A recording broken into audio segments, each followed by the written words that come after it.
The clink of silver against glass cut through the room, sharp enough to hush the chatter. I turned toward the sound, my half-filled champagne flute still in hand, just passed to me by a server weaving through the crowd. My father, Ellis Royce, stood at the head table, cheeks flushed, eyes glossy, maybe from sentiment, maybe from the third glass of red he swore wasn't hitting him. Before we toast, he began his voice loud and rehearsed Marcia and I want to share something special. I shifted my weight, my heels pinching against the polished ballroom floor of the Cedar Grove estate. The air hummed with tipsy anticipation. Across the room, my sister Sorrel glowed in the candlelight framed by her new husband Brandon white roses and fairy lights. My father cleared his throat. "Sorrel, Brandon, your mother and I talked about what it means to start a life together. So today, as our gift to you, we're giving you something that has held our family for decades."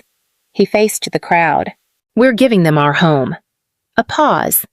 Thick, heavy, like even the chandeliers held their breath. Then applause. I didn't move. My champagne quivered as my fingers tightened around the stem. I felt the glances, soft smiles, nods, a collective awe rippling across the tables. My breath caught. The home. The one I'd been paying for every month without fail for nearly 7 years, heat crawled up my neck. I forced my jaw to stay loose as my mother dabbed her eyes with a linen napkin, overwhelmed by the sweetness. Sorrel gasped theatrically, leaning into Brandon's shoulder. I stayed silent.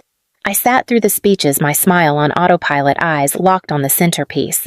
I laughed when expected, raised my glass when cued, even hugged Sorrel when she swooped in with giddy tears and smudged lipstick. But later, as the music swelled and dancing began, I slipped off my shoes and left the venue quietly, the weight of those 7 years pressing harder with every step. I didn't go home. I drove straight to the house. The porch light glowed when I pulled into the driveway, no cars parked out front. I sat for a moment staring at the blue shutters I'd repainted last spring. My key still worked. Of course it did. The transfer wasn't final, not legally at least. Inside, everything felt familiar. Framed photos lined the hallway, beach vacations, birthdays, Sorrel's college graduation. My pictures were there too, but fewer. Always fewer. I paused by the living room, my eyes drawn to the fireplace mantel.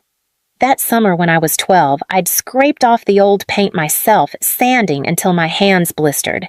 My mother clucked her tongue, but later bragged to guests, "That one never stops working." It was always like that. Growing up, Sorrel was the sparkle, the sweetness, the girl who made people laugh effortlessly. I was the one who memorized the grocery list, set the dinner table, packed my own lunch when Mom forgot. I was the daughter who didn't cry when plans changed, who understood when money was tight, who heard. "You're so mature for your age," like it was praise, not dismissal. On my 10th birthday, I asked for a sleepover. It became cupcakes at the kitchen table with 2 classmates.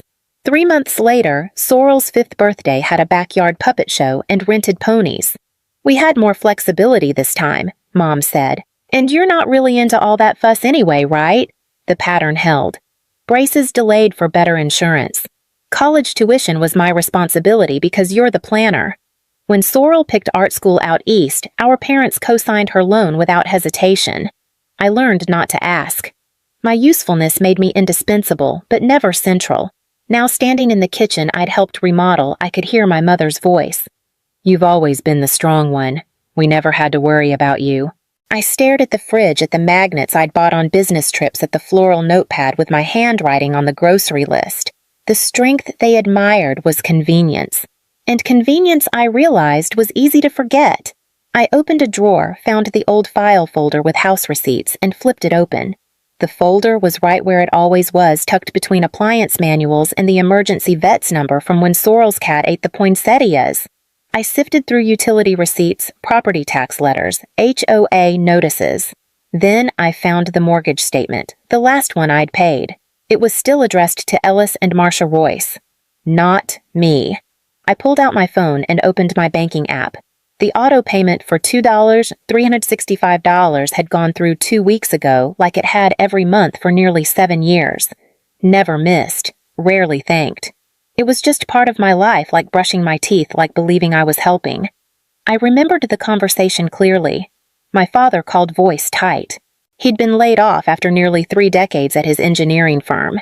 "It's just temporary," he said. "We've got a little saved, but your mom's treatment is costing more than insurance covers."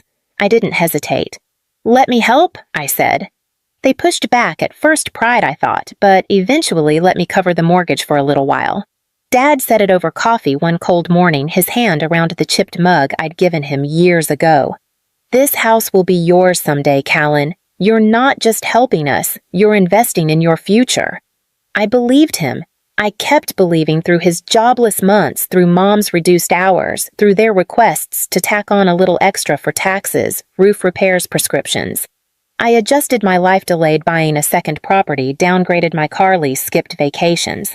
I thought it was a trade. Stability now for security later. Not charity, not a donation. But standing in that dim kitchen, receipts spread across the counter, something in me shifted. There was no paperwork with my name, no partial ownership, no record of their promise. Only a house that wasn't mine, and a wedding toast that proved it never would be. I closed the folder and slid it back into the drawer. Then I opened my email and started typing the name of my friend who worked in probate law. It was 3 months before the wedding, a quiet, bright Sunday morning. I'd stopped by unannounced with a bouquet of tulips and Mom's favorite cinnamon rolls from Alder in Maine. They hadn't answered my texts, but their car was in the driveway, porch light on. I let myself in as always. Voices drifted from the dining room, low measured.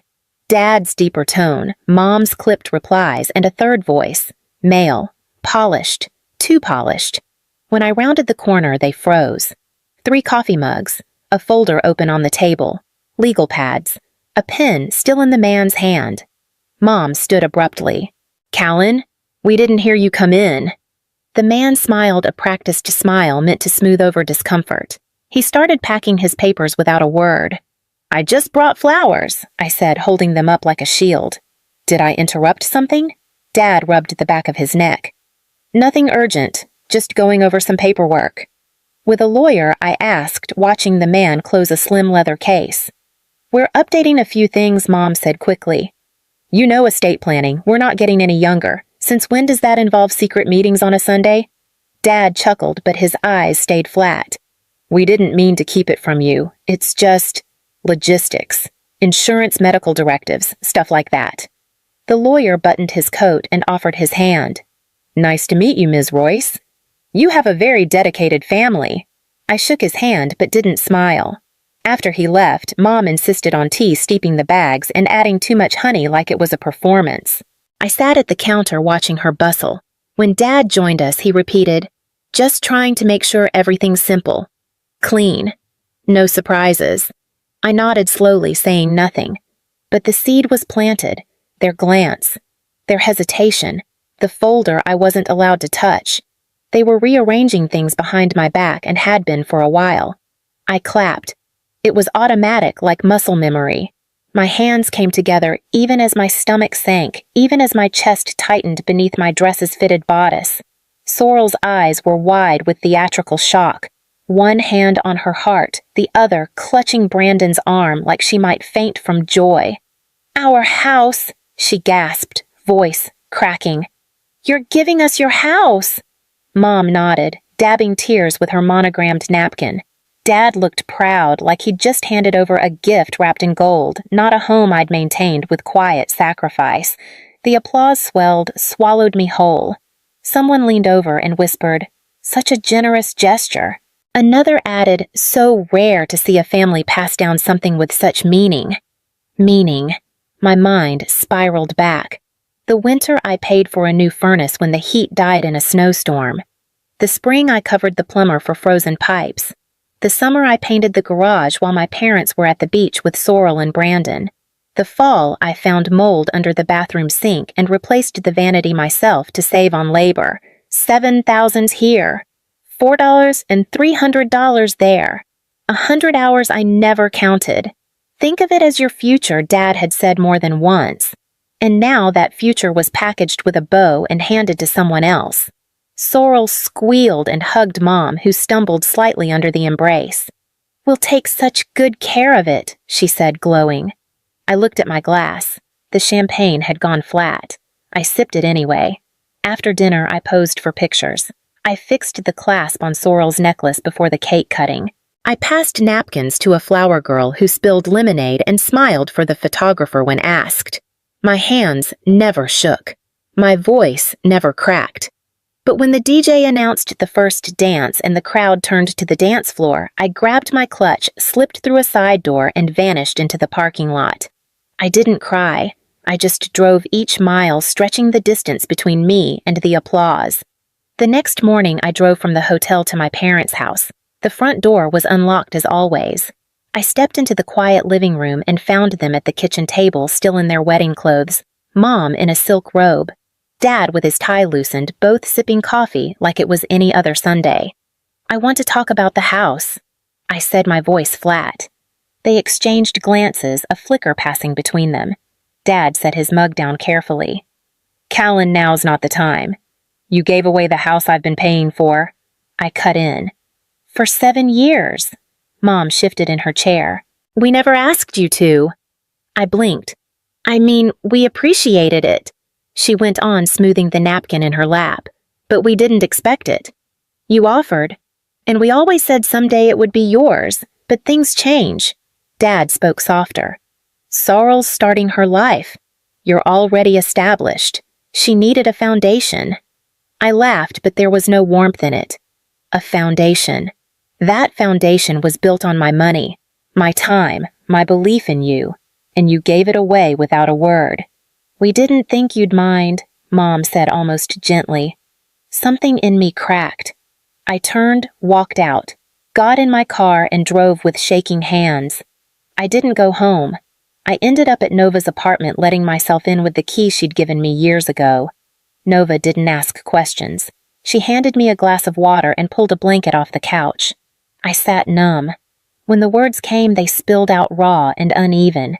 Every detail, every lie, every moment I'd swallowed until it became routine. When I finished, Nova sat beside me quiet for a long time.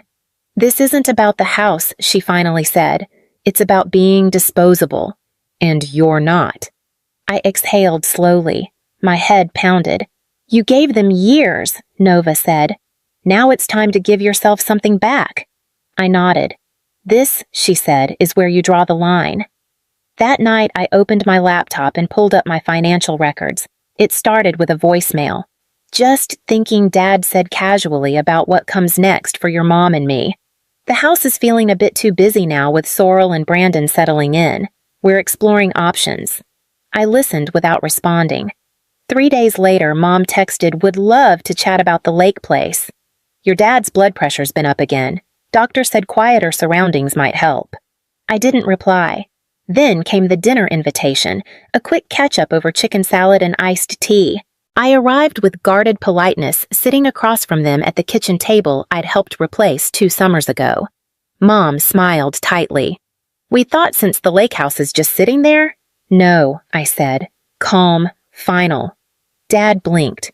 "Just for a few months, while we figure out what's next." "You gave away the house I paid for," I said evenly. "You don't get to ask for another one," Mom scoffed. "It's not like we're taking it from you. You're assuming it belongs to you to borrow." "We're your parents," Callan, Dad said. "Family helps family." I stood, "And family respects boundaries. I won't offer that house." "Don't ask again." I left without dessert. A week later, a letter arrived, certified, neatly folded. From an attorney. Not the one I'd met that Sunday morning, but a new name. It said my parents were formally requesting temporary use of the Michigan property, citing familial obligation and historical patterns of support. I sat on my couch reading it twice. Historical patterns. I forwarded it to Daphne, my attorney friend, with one line. "Looks like the past isn't done with me."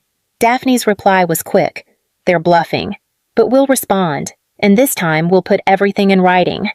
The knot in my chest tightened, then loosened slightly. I hadn't expected them to weaponize my generosity, but maybe I should have. I opened my phone, dragged a new scanned receipt into my archive, and labeled it Boundary Enforcement. The next morning, the precinct called. There'd been a wellness check filed in my name. The knock came just after 8. I opened the door to two officers on my porch, their expressions neutral but alert. One spoke gently. "Ma'am, we received a call from a family member concerned about your well-being. Claimed you hadn't been answering texts or calls. Said you sounded distressed last time they spoke to you."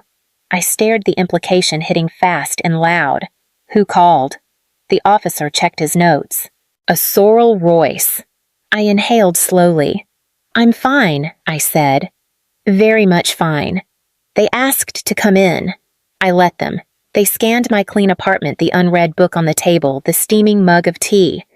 They left 10 minutes later, satisfied. I didn't cry until the door clicked shut. It wasn't just a wellness check. It was a performance, a documented attempt to paint me as unstable, my refusal as dangerous, unhinged. A sister's concern, nothing more. I sat at my desk and opened the file I'd been building. Emails, transfer confirmations, text threads, mortgage statements, now a typed summary of the police visit. Daphne called an hour later. "You're documenting all of this I started 2 weeks ago." "Good. We escalate if they escalate. And this is escalation." My voice didn't shake anymore. "They want me to break, or back down, or both. Then let's make sure they get neither." That night I reread their attorney's letter. Then I drafted my own. No emotion. No pleading. Just facts, figures, and one firm line: I will not be contacted again without counsel present. I hit send and shut my laptop. The silence that followed was the first I'd chosen for myself. I arrived at the cafe first, picking a corner table where I could see the door. I set the folder in front of me unopened. My parents walked in 5 minutes late. Mom looked tired, Dad more so. They sat without a greeting. I skipped small talk. I pushed the folder forward. Everything I've paid, 7 years, mortgage, taxes, repairs, prescriptions, groceries, annotated, itemized, verified. Dad opened it, flipped through a few pages, then closed it. "We never asked you to keep track like this." "You never asked at all," I said. Mom folded her hands. "Callan, we understand you're upset, but involving lawyers threatening to cut us off. That's not who you are." I met her gaze. "You don't know who I am. You only know what I've given." "We're family," Dad said. "We've made mistakes, but this isn't hostility. It's a boundary," I replied. "I don't owe you anything. Not the lake house, not more money, not forgiveness. I'm not your safety net." Mom's voice rose. "You're punishing us for loving your sister." "No," I said, standing. "I'm finally choosing myself." I left the folder on the table, walked past the barista pretending not to listen, out into the hum of traffic and the early fall breeze. They didn't call out. I didn't expect them to. By spring, the house on Overton Drive had ivy creeping across the gutters, a cracked front step still unrepaired. Sorrel posted less online. Brandon stopped entirely. Rumors trickled through mutual friends. Tension money issues, things not as perfect as they seemed. I didn't follow closely. I was busy signing papers for a historic 3-bedroom in Lincoln City. It needed work, old windows, bad pipes, but it was mine, bought with my earnings, no one else's promises.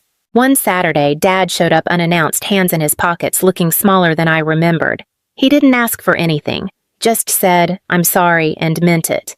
I nodded. That was enough for now. A month later, Mom called, not to ask, to listen. She mentioned therapy, said it was hard, said she was trying. I listened cautious but didn't hang up. We met for lunch once a month after that. Nothing heavy, just space to breathe, rebuild slowly without expectation. The lake house stayed mine, untouched by requests, unburdened by guilt. Sometimes I stayed there alone. Sometimes with Nova, who brought wine, sarcasm, and warmth that asked for nothing. The silence in my life didn't feel empty anymore. It felt earned. And as I watered the new hydrangeas in my own backyard, I understood something simple and unshakable. My legacy didn't start with what they gave me. It started the moment I stopped asking.